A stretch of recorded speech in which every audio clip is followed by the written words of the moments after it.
to 8,000 were sleeping here. On the middle side, those were seacoast soldiers, but on the middle side, these are all anti-aircraft soldiers. But mind you, I've already mentioned to you that their fire, that anti-aircraft gun can fire only 1,500 feet maximum, but the Japanese plane can fly up to 2,000. So nga, it's not news, right? Okay, and this one, the first floor are amenities. They have their swimming pool and library. Later, I will show you. This is one hub only by square mile. This is what we call topside parade ground.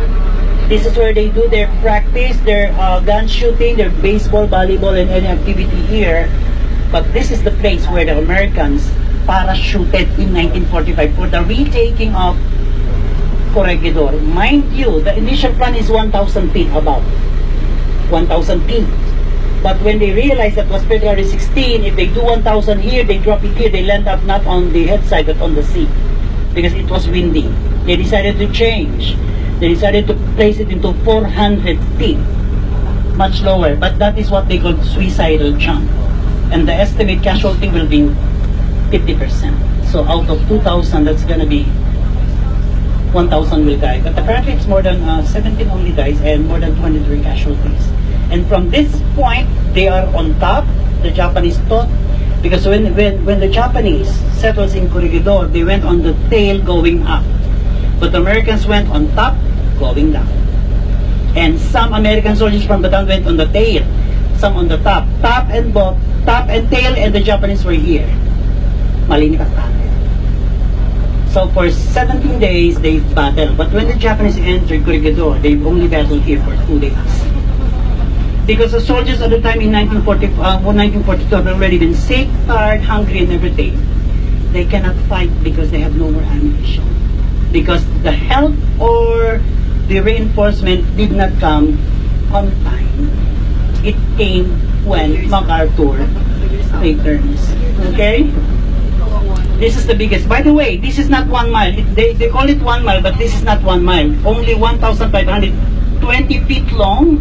But this is 3 floors. If you walk first, second, and third, equivalent to 1 mile. But if you're going to extend this one into this one, 1,520 feet, that's going to be among to the highest building in USA in 1930, the Empire State Building. Because that, and then we'll go back here to fetch you up. We're not going to walk down there from here? If you want to, it's okay. No, I don't want to. Okay, so you'll stay here, and then we'll go back on you. What will we miss? The museum? Oh no, only the tail side. Only this sightseeing? Yes, yes. Okay, yeah, we'll get up first. Okay. And then we'll wait for us, okay? We'll do that Wait too. here at the moment. Or you're gonna have to wait near the tree so that you'll be shaded. Okay.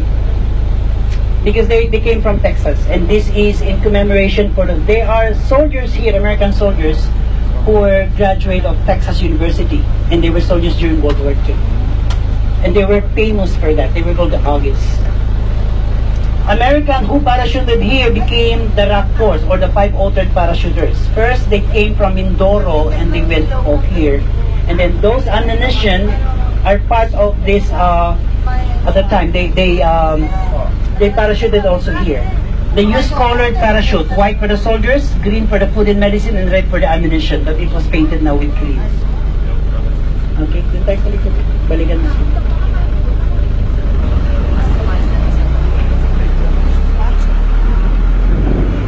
Okay, you can see 2 soldiers there at the back, and that is what we call the Pacific War Memorial. That statue in Corregidor, the American soldiers helping the wounded Filipino, but in Georgia, it's the Filipino helping the wounded Americans. Okay? This is the sleeping quarters of the American soldiers who are single. But if you are married, you don't bring along your family here, you can also stay here at the time. 8 of these were built here, but 7 have to be bulldozed to be sacrificed in preparation for the creation of the Pacific War Memorial. Pacific War Memorial includes the museum, and this one is a big dome. On top of that, there is a hole. And every May 6 at 12 noon, the day when Corregidor surrenders, the sun rays goes on the center. So they put an altar. It's a sacred altar because every May 6 at 12 noon, Filipino, American, and Japanese veterans were still alive at the time and have to visit because we're going to have a party or occasion activity here. But so sad This year, May of 2016, not even a single Filipino, American, or Japanese veteran went there. But if you're a guest at that particular point in time, you're also invited to witness, because every May 6 we go there, including our guests, to witness if the sun shines directly on the center. But so sad, during the time, no veterans came in, because most of them have already been Chuki. This is the eternal flame of freedom, signifying only the freedom of Corregidor, and wishing to the world that there will be no more World War III to come. Why do they place Pacific War Memorial? It places a lot of controversy, because US Congress at the time appropriated $3 million for the creation of the Pacific War Memorial in Sentosa, Singapore. Because in Singapore, 100,000 British surrendered to Tomoyuki Yamashita. Filipino during the time of Marcos reacted diplomatically for 3 reasons. First, if they surrendered 1,000 British, we died 1.1 million Filipino people in World War II. Second, the last fight between Filipino, American, and Japanese happens in Corregidor, not in Singapore. And third, the timeline of the Japanese to conquer Philippines is only 50 days. But they were able to conquer the Philippines after 150 days. So the general here, Homa, was kicked out of service. But after the war, he was sent back here to do military trials, including Tomoyuki Yamashita, and they were killed in Los Baños. Yamashita was hung, and Homa was firing squad. Okay, and this one, they said, if the timeline of the Japanese to conquer the Philippines is 50 days, the next thing, the leftover 100 days, should be conquering Australia, New Zealand, Hawaii, and north part of America. All of those activities will cut because of the delay, because of Corregidor. And the very reason why MacArthur went to Bataan is to delay, to prolong the Japanese here, because the reinforcement will come later. Because they prioritize Britain. Did you get me? Yes. Because Australian soldiers went first to Britain. American soldiers went to Britain. We, our local garrison, you survive your own. Wait for a while. Hold on. That's why the song, If We Hold On Together. Okay. Dear guests, we went to the Malita. Am I correct? That is the exit, the west entrance, and that is the tail. And along the tail, this is not allowed for us temporarily. There is a little bit runway here, and this is what we call the Kinley Pill. For the Filipino, this is the dark history of Corregidor, because this is the place where some Filipino Muslim soldiers were killed in 1968, known as Jabida Massacre. This is the place, and this is the reason why Nur Miswari, a professor in UP, decided to form a group known as MNLF, Moro National Liberation Front. And it's a long history, because the Sultanate of Brunei gave Sabah, Malaysia to Sultanate of Sulu as a gift, because Sultanate of Sulu at the time helped for the civil conflict in Brunei. But apparently the history went off, and a lot of things happened, and now, based on United Nations, Sabah is part of Malaysia. So we're not able to recover that. We're still hoping for a historical domain. Okay? So my dear guests, if you want to stay here and walk along going to the museum, or if you want take some pictures, go back to the bus and we'll send you directly to the museum. It's your choice. We walk.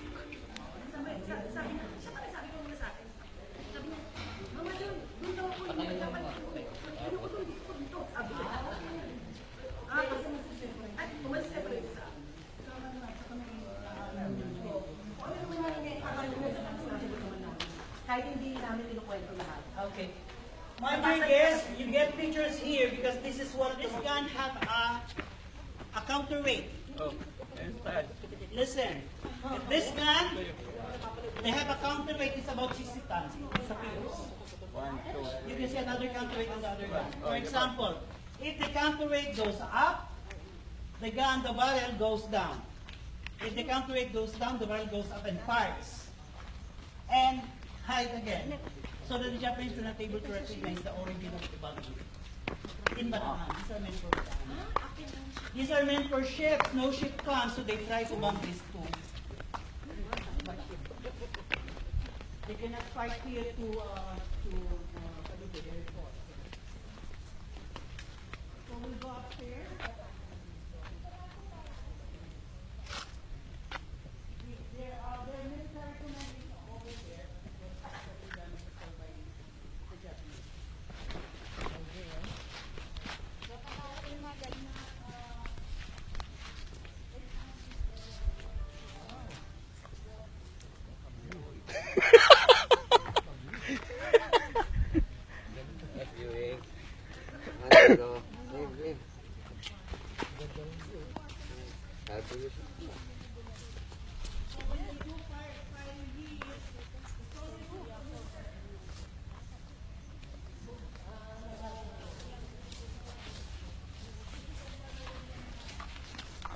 Jap.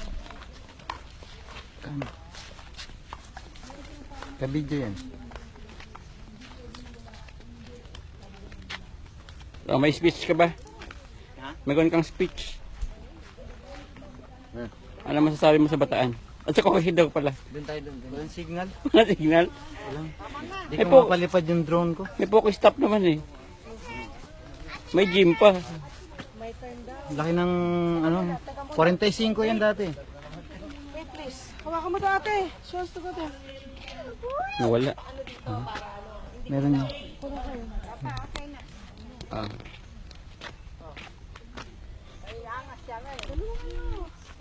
Pangko tayo.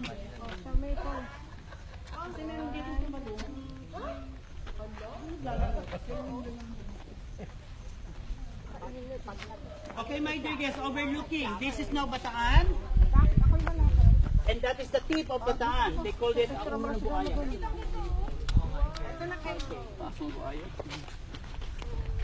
So you already see 3 islands plus Corregidor 4 and the 5th island, the 5th.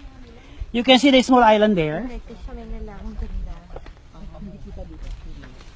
It's like a kisses chocolate. Ayun po, did you see that island? Yun. Oo nga. Kisses. It's like a kisses. Imagine, if this is Bataan, Corregidor, and Cavite, 2 bodies of water beneath that there is a water mines. So, the weapon here by the U.S. Army is the artillery and water mines. The on and off control is in Corregidor. So, who would dare to enter Manila? This is secured by the defenses. The answer is the Japanese, but they went not on the front, they went at the back. Linggayin Pangasinan. So today, my dear guests, from the South China Sea, ships going to Manila on the north side are for international shipping, mga cargoes, oil cargo and everything. But local shipping coming from Visayas, Mindanao, they went on the south. That's why sometimes when you go to Visayas, you went to Manila, you see the canyons. Not the canyons of Corregidor, the canyons of Fort Drum. And Caradabi documented that because before that is the most impregnable battleship, but today that is a scavenger ship. Why? Because a lot of Filipino went there with the bangka, make putol, make cut of the metals, and then they sent to the junction. And San Cruz said, wow, blah, blah, blah. Somebody told me. It was documented. It was in the YouTube. Japs. Naka. Hindi, dyan lang. Dyan pa.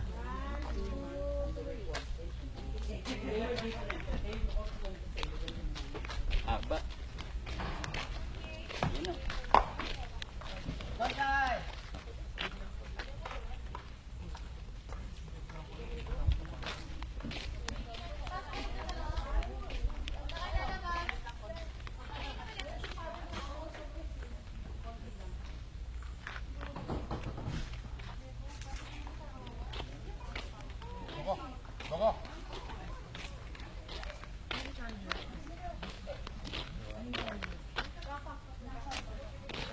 Jap. Naka-video yan. Ano to, hindi mo kuha ang buo? Sapatin mo kung hanggang saan. Ha? Kuha natin buo.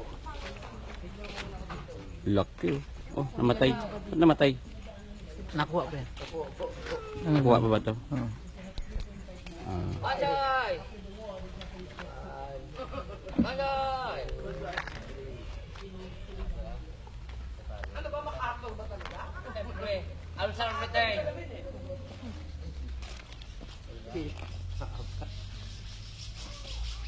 think yun yung sa malayo. Kuha natin ang buo. Ay, susim naman ito mamaya eh. Yan. Yan. Ayun ko doon. May tuko doon. Lahat. This, Every gun here already destroyed their gun, but this Marcelo, area was nasa marker na yun, 1914. kinat-insert.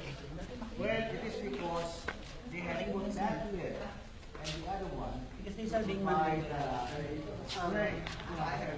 it was the area where they kept But this was painted by Green when 1994 when Bill Clinton visited Now, when the for their Japanese foundation were month. attacking the island, they realized that the mortars were giving them a problem. They were hitting the target dead on. May release pa rito eh. They ordered an observer, a forward observer, So not only Clinton went here, also Naghahatid ng bala to. according to John Muppet.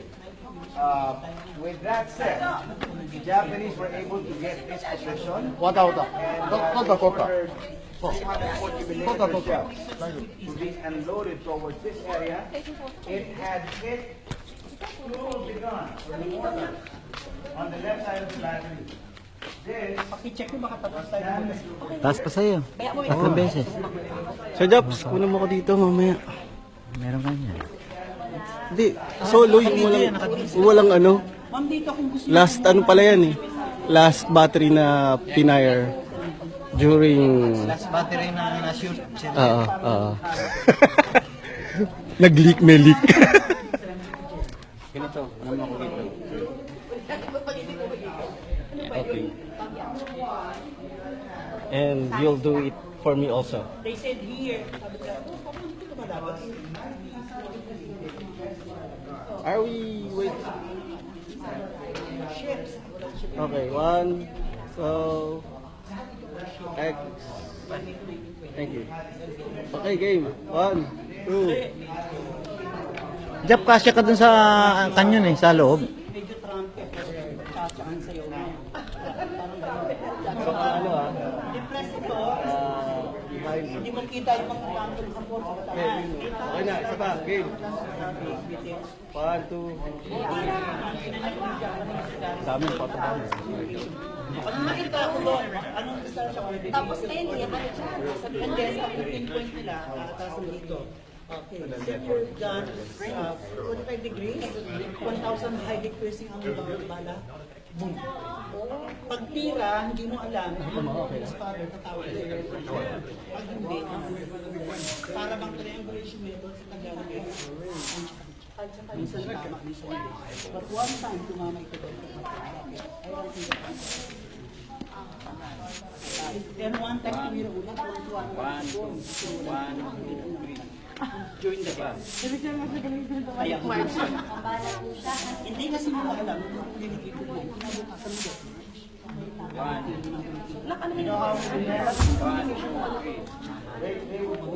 One.